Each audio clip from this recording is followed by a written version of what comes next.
I don't think that you can bend a club this size to your will, personally, if you're someone like Ruben Amorim. I actually think someone like Ancelotti would struggle here. Now then, Manchester United, Vitushin. Last time you were here, Erik ten Hag was in a job. You left the studio on cloud 9, thinking, you know what, 2-1 against West Ham wasn't that bad a result. Yeah. Can't wait to see what Erik does next. You skipped up the road, and then when you heard the news that ten Hag had indeed been sacked, refused to join Luke and I for the emergency pod, and thought, no, I don't want to believe it. He won us the League Cup, the FA Cup. Surely this was going to be our year for the league. How do you respond to the fact that Manchester United have sacked your beloved Erik?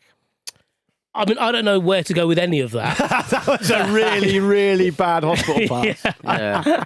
People listening to this for the first time thinking, this fish guy's like a prat. I would advise new listeners who've tuned in today to go back to listen to Monday. Answer the question. When you said, do you think you should go? And I said, yes, of course.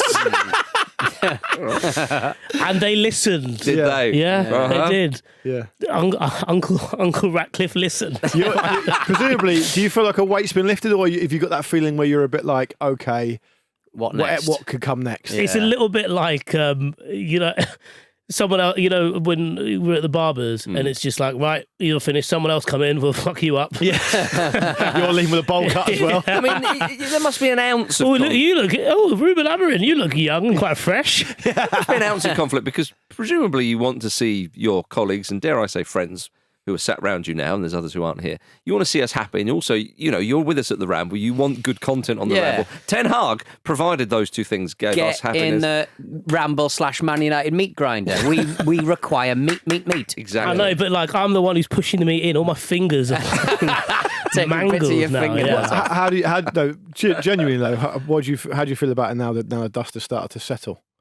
I feel like it was the only decision that could be made. I think, I thought you guys covered it really well on Monday with your reaction pod, because the point you made was, there's an element of this that does feel like this is the last chance to get it right at this tier of, I suppose, Manchester United, as it were, Right. because there's been a lot of, degrading of the brand in different ways, a lot of it on the field, which is a bit annoying.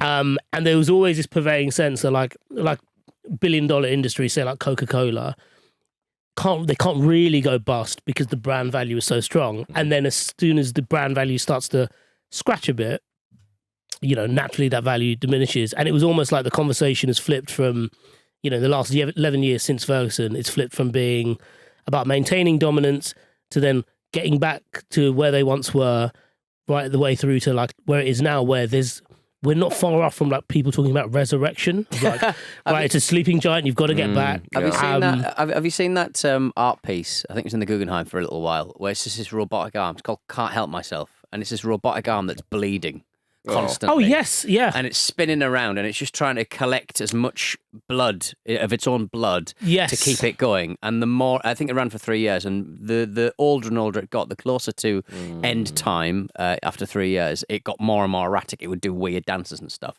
That's Man United, that. You know what? I think that's absolutely spot on, because everything about the appointments they've made in the last 5 years, maybe 6 years, has been about being able to claw back just enough to keep going.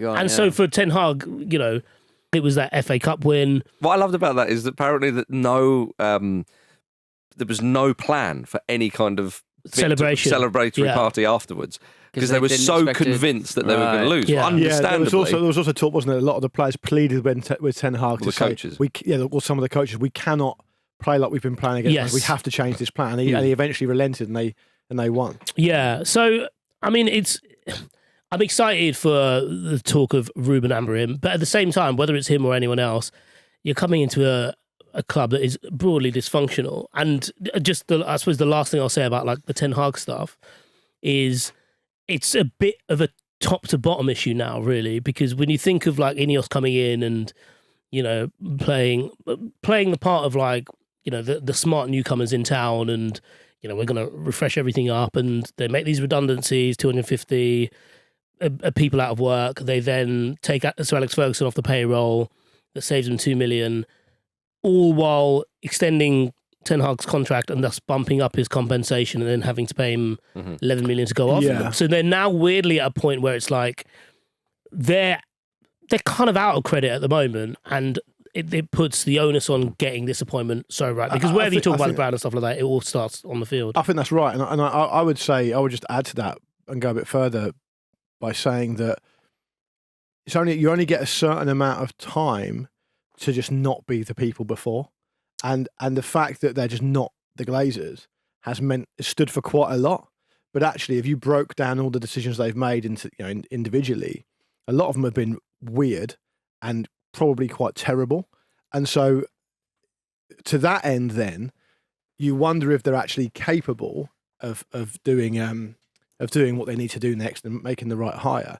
And then over and above that, because like one of the big pieces of a contention between Ten Hag and, say, when Jason Wilcox came in, it's like Ten Hag was arguing that Jason Wilcox hasn't got the experience for the job. Like, he's not big enough for the job. Yeah. This club's far too big. Jason Wilcox has done a bit of youth level stuff, a year as technical director at Southampton, and he's not ready for it. One's won the Premier League, one hasn't. Well, I mean, that's true. But that kind of speaks to like Ten Hag, doesn't it? Because it was like, oh, mate, I wouldn't play that card if I were you. Yeah, right. Well, but the thing is, what I'm trying to say is, they've done what they've done. They've made the decisions they've made. Some of them have been confusing.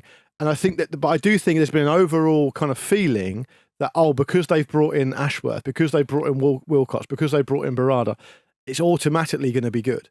But it isn't automatically going to be good. It's just not what was there before, which was terrible. And I think they have to get this decision right for that reason, because they have to be able to show that we know what we're doing. We're in control of the football operations. What we do next is going to be right, and it's going to make things better. And then I would also add, just as a final point, part of me wonders whether Manchester United can actually be managed. And what I mean by that is, when you grow a brand that's so big and this big lumbering behemoth that has so many different things going on, and is being pulled in every different direction, commercially, football wise, everything like that, whether there is actually someone that can do the job. And Amorim is an exciting young coach, but really that's all he is. And there's nothing to suggest that he could take on a job of this manager. I actually think someone like Ancelotti would struggle here.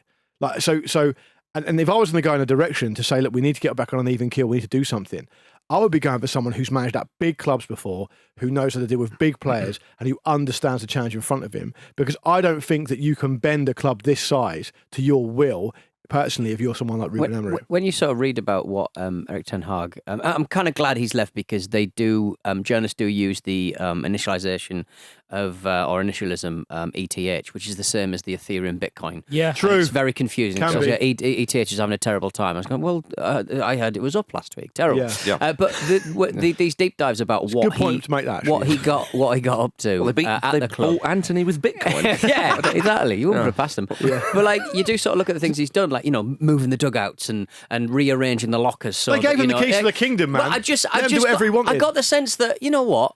For a Marie Kondoing of a club that needed probably that, those kind of moves aren't that bad. True, it's just Peter. your signings just didn't perform on the pitch. Do you know what though? When you say moving the dugout, there's a bit more detail on that. Is because he wanted the home dressing room to be nearer the tunnel. Yeah. But I love the fact that the home dugout though is heated, whereas the away one isn't. Yeah. So they had to repipe fine, it. Yeah. And so actually that alone cost 200 grand apparently. Yeah. I mean, Rob Dawson's excellent piece. You've got to look at your in acquisition, though, haven't you? You've got to just do it yourself. And Rob Dawson's piece in the ESPN, I implore anybody to read. There's so many of these kind of little fine details, but it does show you that, as Luke said, Ten Hag was given the keys to the kingdom here, that really comes across now. We're hearing that because we've expressed sympathy for him just as a fellow human being. But when you hear about his stubbornness and all these things he was doing, I mean, the story about Cristiano Ronaldo. So when Ronaldo refused to come on as that's when I was back on board with Ten Hag. After I read that. I don't have a problem with that. A sub against Spurs 2 years ago, he ordered Ronaldo to train away from the squad. Wasn't even allowed to go in to the dressing room to get a pair of his trainers. Yeah, we'll send him out. He had to get like a youth player to go in there for him. I know, that's when I got back on board. That's when I became Team Eric Kent. I don't hate that. Yeah. And get him back in. What's good for the Ramble? No, but might not be good. But it's a kebab shop. It's just sacrificial lambs all over the place. Jadon Sancho is another one. Like when you hear about some of this stuff, he was just like, no, Marcus, let me tell you something. That's what football's like. What I mean by that is if you are good and you do this shit like that and you are winning games, Yes. you are a genius. Yeah. If you do that stuff and nothing's happening on the pitch, you are fiddling while Rome burns and it looks ridiculous. And there's no middle ground. Yeah. And I think the important thing to say with regards to all those bits is essentially what they actually show, or rather, like what they prove is the control that Ten Hag had. Not necessarily like whether he was a genius or an idiot. It was the control, which is why. But not even Ferguson didn't behave like that. Ferguson had control of that club. No. He did not behave like that. You're joking. No, I'm not. Because I give you right. two great examles. Eric Cantona, the kung fu kick. Eric, you can't do that. Yeah, but he was more important to the club than Cristiano Ronaldo. Cristiano Ronaldo would turn up and write off cars and Van do Nistelrooy, things. Yapstam. I mean, there were loads. Yeah, but they were seen as more dispensable as Cantona and Ronaldo. But so the Ronaldo idea, was very dispensable at that point. Sorry. My point is that this idea that you don't give in preferential treatment or you don't. It's one rule for everybody that Ten Hag was doing. Not even Ferguson did that, yet he had control of the place. And that's why they're talking about this stubbornness of Ten Hag, this kind of like absolutely not moving. And players are a bit like, oh, come on, look, he's been punished. But you just give enough. another example of what I've just said, which is if you're Alex Ferguson, and who absolutely, I agree with Vish on this particular point, did run Man United with an iron fist, and he would give people leeway and make individual decisions that were beneficial to the wider operation, like Pete's alluded to, but because he would win all the time. He could do whatever he wanted. And he built that squad as well. He brought these players in. And Alex Ferguson would absolutely give people leeway and give them license to behave slightly differently if he felt that was what's best. But the moment you stepped out of line in the way that he deemed was unacceptable, he would make the decision he had to make. And everyone backed him instantly, apart from the player in question, of course, because he was for Alex Ferguson. My point is you can't... It's like you can't. You're not as Mike in Breaking Bad says. Just because you shot Jesse James, don't make you Jesse James, right? You've got to earn the right to be there. And Erik Ten Hag never did that. So when Erik Ten Hag goes to a kind of away friendly in Norway or whatever and says, "Oh, the grass is too long and it needs to be sorted out," people think he's a laughing stock because he can't get his team to perform on the pitch. If Alex Ferguson says that, everyone goes, "Oh, what a genius, man! Better not get on the wrong side of him again." And Ten Hag never earned the right to do any of that stuff. And there's no in between. So I've already said there's literally no in between. So my issue would actually be, and the next conversational point I would find interesting, is asking the question of whether Manchester United hired Erik Ten Hag and treated him that way because they're all still obsessed with Sir Alex Ferguson and how he did it. And they think, we just got to find another one of him and let him do whatever he wants because that's what worked with Alex Ferguson. I think they possibly. You can't do that now. And that's why they've got in Wilcox and Berard and all these people to try and get the club more in line with perhaps what bigger clubs maybe on the continent do or whatever. Certainly the stereotype was back in the day that, okay, if the new man leaves, we're not thinking, all right, we need to parachute another manager in here and try and sort it out for us. You've got the system, you've got the structure in place. That's why I think Ruben Amorim is actually, if indeed it goes through, which that all the reports are suggesting that he's the number one candidate. I think it's a canny appointment. He's a young manager learning his trade. It's a huge step up from where he's been. But the differences between him and Ten Hag is he's a little bit greener. He can be shaped and moulded into what they want at the club. So I actually think that would be, as we said on the Emergency Project, I think Amorim would be a good candidate because if you do parachute in, whether it had been a Tuchel who they spoke to or something like that. Yeah, fine. You might get that base level up again and standards would improve. So not the worst of ideas. But if you're looking for your answer to sort of Arne Slot or Enzo Maresca or these people, I know they've been there a short period of time, but somebody who you think, you know what, this guy could be at the club 5 or 6 years, I think that there's way more chance of Ruben Amorim doing that. Of course, he's untested at that level, but how many of these massive kind of 90s like legacy brands are doing it right these days anyway? There's a lot of clubs that are in the top 10 most valuable brands in the world, and they're really not performing on the pitch quite as well. I would say for Amorim, he was almost at West Ham, wasn't he? But Sullivan basically just balked at the amount of people he's going to bring with him. So it's going to be a hell of it's going to be a packed, lovely, warm dugout, I think. Well, it is, and also apparently they are aware that obviously the money it's costing sacking Ten Hag and the release clause for Amorim as well Manchester United are aware that will push them very close to the line with the financial restraints. Oh, I'd love a points deduction. What about poor Ruud van Nistelrooy? Is he out to pasture, which you love because he's a horse? Apparently, apparently. Or he'll kick you in the teeth. Some people are suggesting that Leicester in the Carabao is going to be his only game in charge. Right, okay. You'd milk it, wouldn't you? Oh, imagine that, everybody up top. But apparently Amorim... I am playing. There is chat that he could be in charge for the Man United match against Chelsea on Sunday. Isn't that quite close to a game that if you're a new manager, you'd be like, you know what, I'll watch this one. Yeah, you'd hand I want to sit at the back. Would you do it in Holloway, though? His money a couple of weeks' time. I think you'd do it in Holloway. You'd sit like 10 rows behind the dugout and then you get down there and go, right, so this is... Listen to me for crying out loud. There's a hole in the fucking roof above my head. I'm gonna move forward now.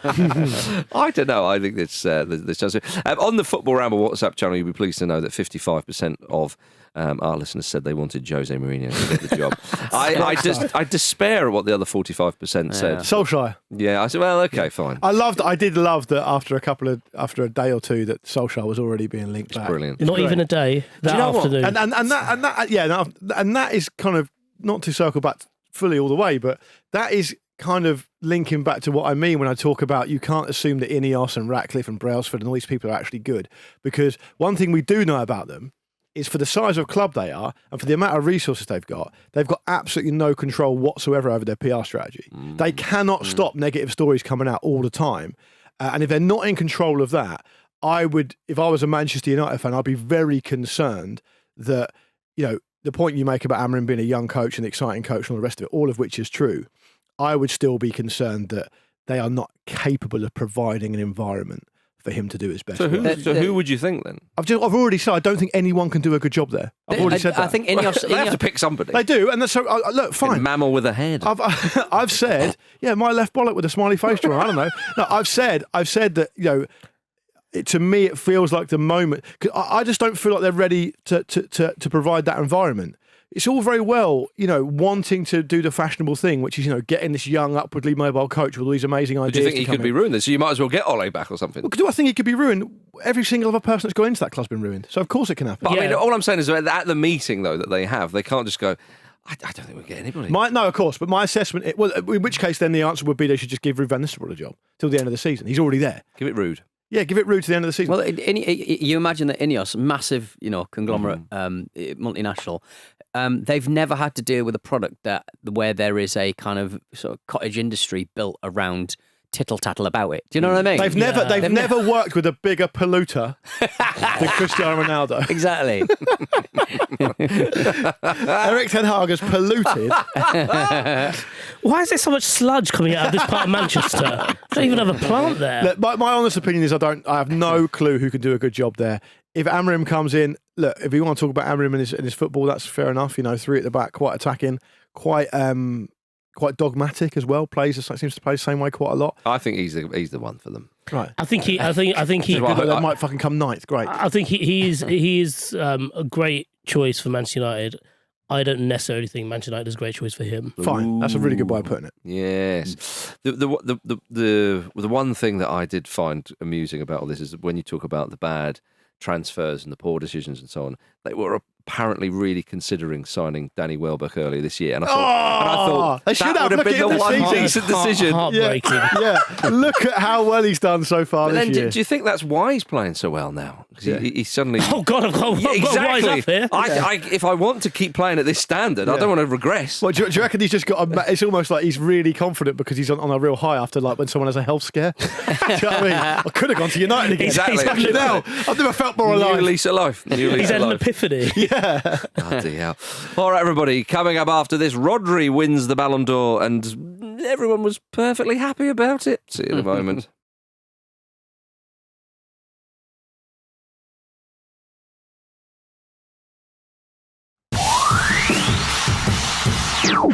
But this is a question I think I asked last year that you might know the answer of, you might not. It's all about why don't goalkeepers wear caps anymore? All goalies used to wear caps when it was sunny. And now we've got global warming, allegedly. Welcome back to the Football Ramble. Lee Dixon there with a moment of clarity. Just what happens when a broadcaster goes unchecked by a producer. Right then, Rodri is the best male player on the planet. Discussion. I think I'm pretty happy with that. Yeah. For a couple of reasons. One is because he is amazing and got an amazing record over the last year or so. Secondly, it doesn't feel like a position that gets as much credit as perhaps it should. Ooh. And so for those two reasons, I'm very happy to see it. And the third reason would probably be the Premier League's back, baby. First time a Premier League player's won it for ages, isn't it? Wow. So you've got to be very, very happy with that. It's the first time since 2008 that a Premier League player's won it. That's right. That's right. Yeah. Yes, of course, this was on Monday night when the Ballon d'Or was given out, and a lot of other awards, of course. He became the first Spanish player to win the award since 1960. That's an amazing stat. Well, it is. Yeah. And it was celebrated by the whole of Spain. They all got behind him. They very much did. But it is odd to think that that's the first Spanish player, because you think, well, surely Xavi in it. Oh, because Messi, Yeah. but the first Premier League player since that man without his trainers, Cristiano Ronaldo, won it in 2008. He said, if Eric Ten Hag give him my trainers back, I'd have won a load more. He did his best. He did his best. Rodri, of course, only lost one game for club and country last season. Which is remarkable, Des. The FA Cup final to Eric Ten Hag. That's ruled him out, is it? You're blacklisted, Rodri. I think that's what Real Madrid kept saying, is how could this man lost a final to that lot? Yes. Well, the big story of the night was that Vinicius Jr. and all the Real Madrid players and coaches chose not to attend the awards once that they believed they had learned that Vinicius was going to finish second. Real Madrid released a statement saying if the award criteria doesn't give it to Vinicius as the winner, then those same criteria should point to Dani Carvajal as the winner. As this was not the case, it is clear that the Ballon d'Or / UEFA does not respect Real Madrid, and Real Madrid does not go anywhere. It is not respected. Can I just say, I don't respect your Real Madrid, so never come to London again. No. You're still thinking about the 4-0 loss to Barcelona? Barcelona went to your house and didn't respect you. The most disrespected you've been recently, chaps, was, as you say, at your own stadium by your hated rivals. A child was telling your supporters to calm down on the weekend. A child. I love that Real Madrid clearly think that they should be able to choose who wins the Ballon d'Or, which is just it's so on brand for them. It's amazing. It's utterly glorious. But the odd thing is, though, is that it must have been leaked or I don't know what, but the Ballon d'Or this year, they didn't tell the winners that they'd won. No, they said, and the organizer said the reason why we did that. You saw Rodri's speech, how heartfelt it was, and so he said that's what we wanted. So they didn't actually. That is a much better way of doing it. I agree with you. But the report, bit annoying though if you turn up and you don't win. Cameras on you. The reports are suggesting that Manchester City told Real Madrid that they believed that Rodri had won. And I think what happened was Real Madrid thought that was confirmed. Yeah. Like that Man City had been told that, and therefore they started to make their plans. Because if you think about it, if no one knew it before, Real Madrid would have no cause to not go, because they would have thought there's a good chance. So it kind of doesn't really make any sense, other than the fact that the hierarchy at Real Madrid are just a bunch of unbelievable crybabies. Do you know what? And a laughing stock, usual. Do you think they have a point, though, that when UEFA, because they're saying obviously they clearly disrespect Real Madrid, when they announce the winner as former Barcelona boss Pep Guardiola's player, Rodri, around the same time you've been whooped 4-0 by them as well. But I'd also add, just as a background to this, that if you think about it, and we're so used to Real Madrid behaving in the way they behave, and it's funny for us, right? It's good for the Ramble. But what Real Madrid could have done, given the amount of Champions Leagues they've won, given they consider, people say they consider the European Cup as their competition, blah blah blah.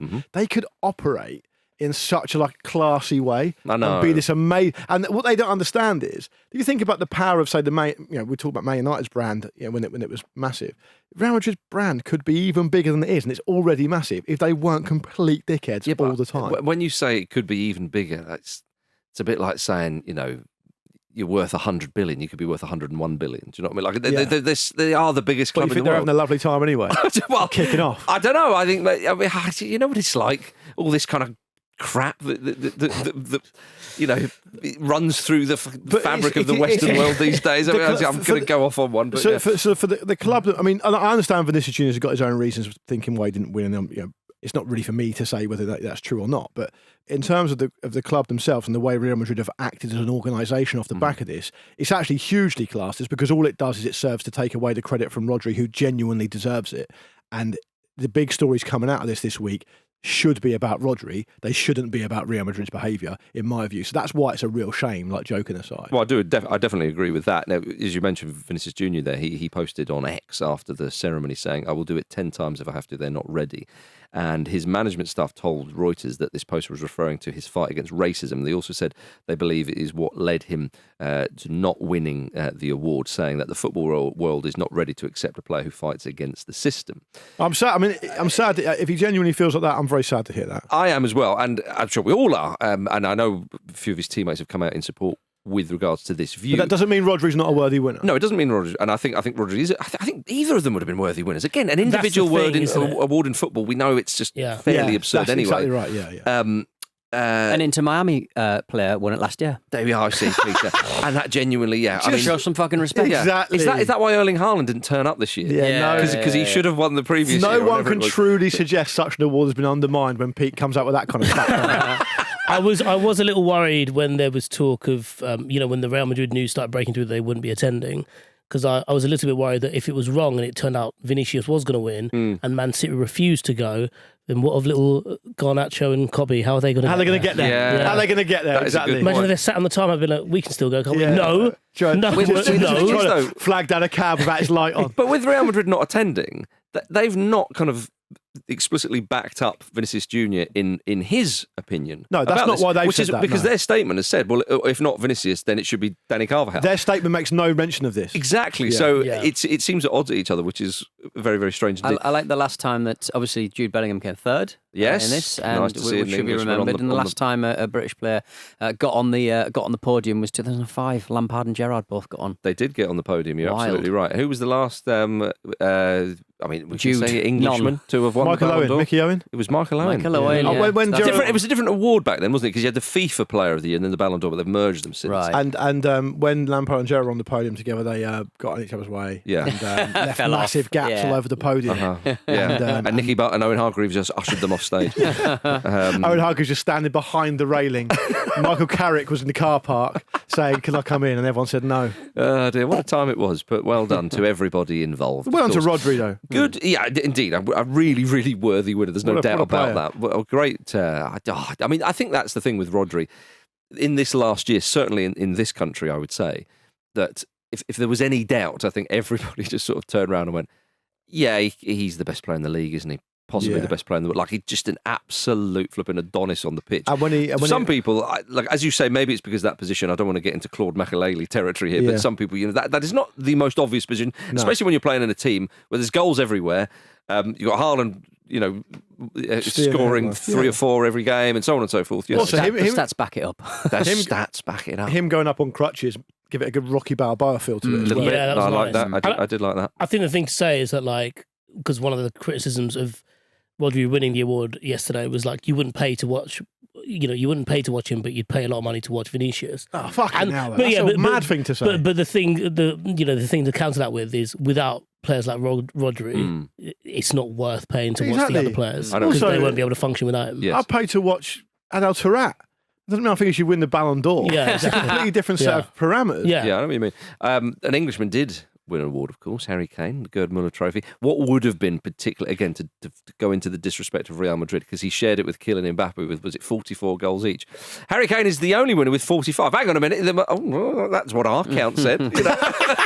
So he got to pick it up on his own then, because Mbappe wasn't there. I believe so, yeah. Lovely stuff. He did. The photo showed him just holding it on his own. Yeah. Brilliant. Yeah. That's ours then. It's in the history books. It's ours. Even in that situation, Harry Kane still can't quite get it done. Do you know what I mean? Come on. Yeah, but I'm just saying. But Okay, Harry, you can have a trophy, but it's a joint one. It's tainted. Yeah, well, the guy's not turned up for it. I don't think that counts. It doesn't matter. Yeah, but does this? I think this is worth more than a trophy. Did you hear that previous Ballon d'Or winner George Weah said that he loves Harry Kane and that he was growing up, he was a Spurs fan, and Harry Kane, when he played for Spurs, he absolutely loved him and all that. Yeah. What a personal accolade that is. I imagine the Spurs PR department and Daniel Levy will make a huge amount of hay out of that as soon as the season tickets come around. Oh, do you fancy a bit of George Weah on the pitch? Get your season tickets in. Not now. Good to see that Emi Martinez defended his Yashin trophy. He won the best goalkeeper for the second year in a row, and the first goalkeeper to defend the award. He got booed. Well, It's like live by the sword, Emmy. Yeah. You die by the sword. I love how some people get booed at a Ballon d'Or ceremony. yeah, well, I didn't mind that. It's funny. Obviously, it was 'cause like it's in French France, right? Yeah, locals and, it's funny, yeah. what I like though is he was with his wife. And somebody reported that him and his wife got booed. His wife never got booed. Nah. Booed his wife. No, what's happening is they're going, boo Emmy Martinez, boo boo. I presume that's his wife. That's what's happening. Yeah. That's the only thought process that's Do going you think on. Emmy's turned to his wife and got all the booing us? Your fault, this. I never get booed when you're not here. Anyway. Yeah. All right, everybody. Coming up after this, more delicious Carabao for everybody to enjoy. There was Carabao Cup action last night. Brentford are through 5-4 on pens against Sheffield Wednesday. Good shootout.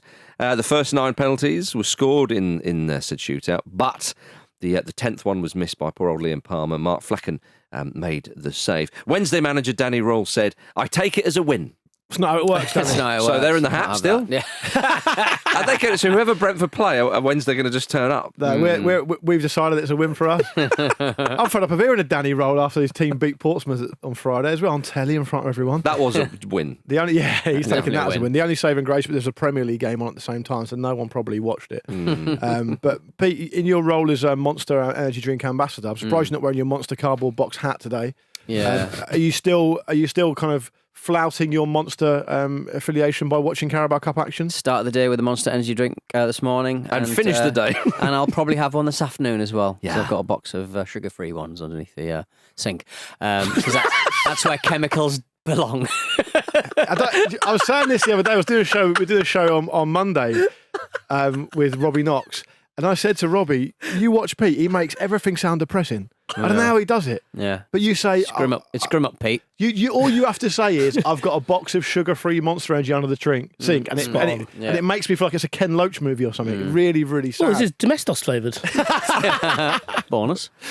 Oh, dear. Well, Have you ever had a Monster Energy drink, Marcus? no. I've never had one either. Never. Never had a Carabao. Well, let's crack a bottle, guys. Go crack a box. All round Pete's. Should we sit on the hood of the Century? Yeah. As drink by energy the train drinks. tracks and have an energy drink together. Beautiful. Yeah, that'd be lovely. Should we throw rocks at trains while we do it? Yeah, shut the empty cans on top of the police station. Oh, good times, eh? The Yeah. 90s. Sheffield Wednesday made 9 changes for this game. They're 13th in the Championship. They're quite a curious They are. proposition. So I watched them against Portsmouth. Portsmouth went 1-0 up and then just obviously threw it away. And Sheffield Wednesday won the game with an amazing goal from miles out. First time here, it was a beauty. And it's one of those ones where you go, it's really fucking annoying that's happened against my team, but there's not really much anyone can do about it. And I'm looking for someone to blame, Marcus, but I can't find anyone. Yeah. It was like that. Yes. But Sheffield Wednesday, Danny Rowell's a really, really well-respected coach. And I think people thought, given his record when he took over, that they're actually going to do something this season. I feel like he's being held back by the quality of the players he's got. And he's still a really good coach, even though they sit in mid-table. They're super inconsistent. You can see the frustration in him. I was watching the interview before the Pompey game, and you could see he was frustrated that things weren't quite going well. But I do think he's definitely a coach to watch. And they were fairly unlucky last night as well. They were. Well, Brentford, of course, made it to the Carabao Cup semi-finals in 2021. Now, at least 5 Premier League sides will be knocked out of the Cup this week. Because the draw's amazing, isn't it? It is. Brentford, there's a little cheeky shout for League Cup winners, Fish. I think so. The only thing that would work against them is their Manchester City. squad depth. Yeah. And that as well. But yeah, I suppose the strength of the pool and the fact that it feels like a lot of teams, I think we're going to go and talk about Spurs in a bit, but I feel like a lot of teams are looking at this as, right, this would be really nice. We could get a trophy, get out at Wembley. I think a lot more teams are in the market for that kind of stuff than compared to previous seasons. So that would be a stumbling block potentially. I would really love Brentford to win it. I'd really love Thomas Frank to have something to hang his hat on and go, that's what we did. We can't take that away from us, because I understand everyone respects the job Thomas Frank has done, and I'm sure it won't be forgotten by Brentford fans for as long as anyone can remember.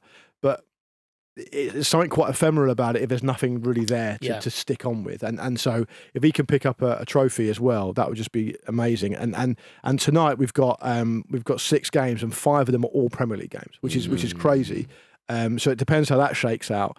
But depressingly, it does sometimes feel like yeah, you'll get so far. Almost like Fulham. You get so far. I know what you mean, and then you won't draw get Liverpool. Yeah, you won't Yeah. get any further, and it's crossed 2 games, and it's impossible. So let's see what happens. But they got through by the skin of their teeth last night, and they're in the hat. And once you're in the hat, Marcus, Oh my goodness! anything's possible. Nobody can take you out the hat No, unless they're Rod Stewart. yeah, You could be obscured by a label. You You could. could. Oh, you God. could. People couldn't see you. Perish the thought. Yeah. There's reports that both Arsenal and Newcastle are interested in signing Brentford's Brian Mbumo. And I always think to myself, more people should really be interested in signing that guy. Yeah, good He- point, actually. He is a brilliant player who's gone up another level this season. He's going to have easily his top scoring Premier League season this season because he's got 8 goals already, which is wild. He's quite versatile as well. Amazing left foot. Most effective on the right, I'd say, but good through the middle as well. Can see why players. Well, the teams first want him. is, and look, with Ivan Toney, who was possibly Brentford's most high-profile player in the last few years, out of the picture, they've just not missed him. No. Exactly.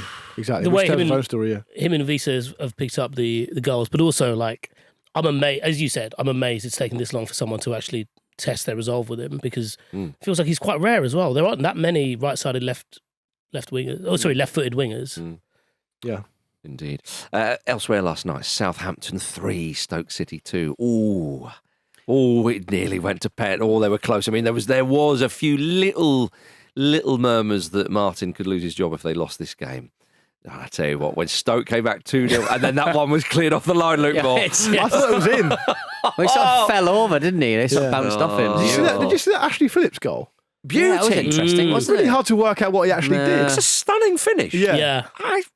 Because it wasn't a massive impact, people will give it the respect it deserves, but it was like instinctual kind of, that needs to go in there, so I'm going to contort my body in this way. And It was Olivier off it Giroud-esque. goes. It was. It was. It Lauren crossed it Robert. Absolute beauty. A bit of Robert in there. Soupçon of Zlatan in there as well. Yes, indeed. Yeah, I think it's one of the best goals we've ever seen. And I was I was pleased that Southampton actually won this game because I would quite like Russell Martin to stand the job as long as possible. You've lost Ten Hag this week. You didn't want to lose Martin as well. Exactly, yeah. It just- So it just- they're both on the same night.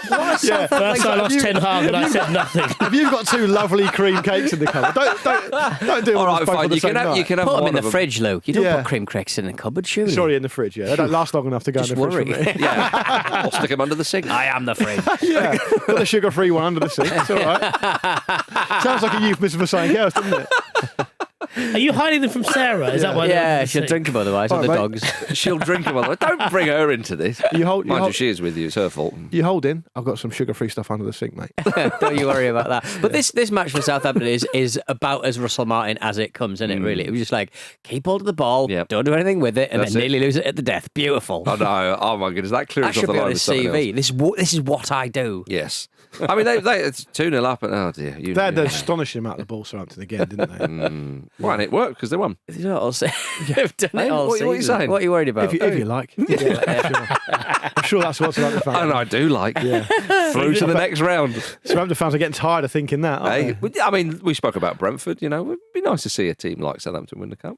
They haven't got it in them, mate. I said like Southampton. They're not a trophy-winning club, mate. So I'm sorry to break it to you. haven't got it They in have them. not got it in them to get over the line. And they've won 1 FA Cup in their whole history. What, more than Fulham? I know it is, yeah. I know it is. I'm sorry about that, mate. It's not your fault, you dick. Right, tonight, Tottenham host Manchester City. Tottenham looking to bounce back from their 1-0 defeat to Crystal Palace on Sunday. I did, when Richarlison joined in the chorus of the Vinicius Jr stuff, saying, he should have won it and so on. There was a lot of people going, hang on a minute, what are you commenting on the Ballon d'Or, mate? What did you do against I'm not going to the Ballon d'Or either. Yeah. I've made a decision like that I will not be attending. It's like the 4 of us not going to the Oscars. Nah, not this year. Nah. Yeah. Until they give it another one to Leo, we're not going. Yeah, yeah. And we're definitely his mate. That's why we're not going. Yeah. What about this then, Petey? It's a thigh rubber, would you say? It is, and I'm a little bit frustrated that me and Luke are going to be doing a Ramble Reacts tonight when there's a Newcastle-Chelsea thigh rubber going on. So I've got to multi-screen it. Well, you can do Newcastle-Chelsea and I'll do Spurs-Man City if you want. Fine. There you go. Sounds good to How's me. that for a deal? Lovely old job. Exactly. It'd be quite an incoherent show, but then if you listen to last week's one, it'd be no news, would it? Won't be surprising. What did you think? I didn't see it. Can we talk about this game? Yeah. Yeah, but Spurs. I watched an episode of Mad Men. God, he drinks a lot, doesn't he? Yeah. Oh, dear. Well, I mean, this is the tie of the round, I think a lot of people It would is, yeah. suggest. with Spurs. I mean, the Carabao Cup, Ange said that he always wins something in his second season. This is it, surely, Vish. Yeah, no, 100%. I think we talked about this before, maybe right after those comments, that it feels like everything is on the table for Spurs. They're not going to think that they're too big or too good for any of the tournaments or competitions they're in. He said this before they drew Man City, of course. Yeah, sure. But I mean, it's the worst draw for so many reasons, not least because of Man City's depth, but just like Guardiola just never lets them rest. Also, as well, some of them might be a bit confused because they might let them win again this time. Yeah, that's a good point. Yeah. But no, it's very interesting, not least because it comes off the back of their loss on the weekend against Palace, and yeah, it's very exciting. He could, if they lose, he could go spare at the end. Well, indeed, so watch all the way through. Look, I suggested this, that come the end of the season, I wouldn't be surprised if things don't change radically, and I don't think they will. That Ange and Spurs could part ways. I felt like there was a weird atmosphere in the North London derby, and I said it at the time. They Arsenal are a good team, of course, we know that. Arsenal basically bullied them on their own patch, and Spurs never really looked like scoring it, and it also looked a bit like they had no proper attacking like guile. And when you're a team that sets up like his team do, where you're always conceding basically, and it's exciting stuff, and it's like, feels like a long time ago now, but really it was kind of billed as the anti-Antonio Conte, right? Which people wanted. If the goals dry up, you're in big trouble. You put yourself under so much pressure. It's pro football rather than anti football. Yeah, right. And so they will be annoyed that they've drawn Man City at this point. They obviously lost to Man City in the final a few years ago. They were knocked out early on by Fulham, weren't they, last season? Spurs in the League Cup on penalties. So, in terms of Ange and Oh, your original point. Yeah, I mean, I wouldn't be massive. Because as Vish said, if they lose this, he'll go spare. He is getting frustrated. It's becoming more and obvious. He's very prickly in the. He's very straight talking, which comes across as prickliness in the advent of a negative result. Yep. I think he doesn't look like he's having a good time. To be fair to him, he is pretty consistent with how he deals with the press, winning or losing. His shtick is like super honest, super straight talking. He doesn't have much truck with stupid questions, which I think is quite a good thing. And we enjoy that. Yeah, when definitely. he first came in, it was obvious how bad a lot of the journalists in the press conferences were and stuff, and I think he showed them up for that. That's not going to help him long term if he stops winning games, because they're going to be out for him, I'm sure. What's realistic for them? Well, they're obviously not going to. Really, ultimate maximum they can hope to achieve is a top 4 finish, right?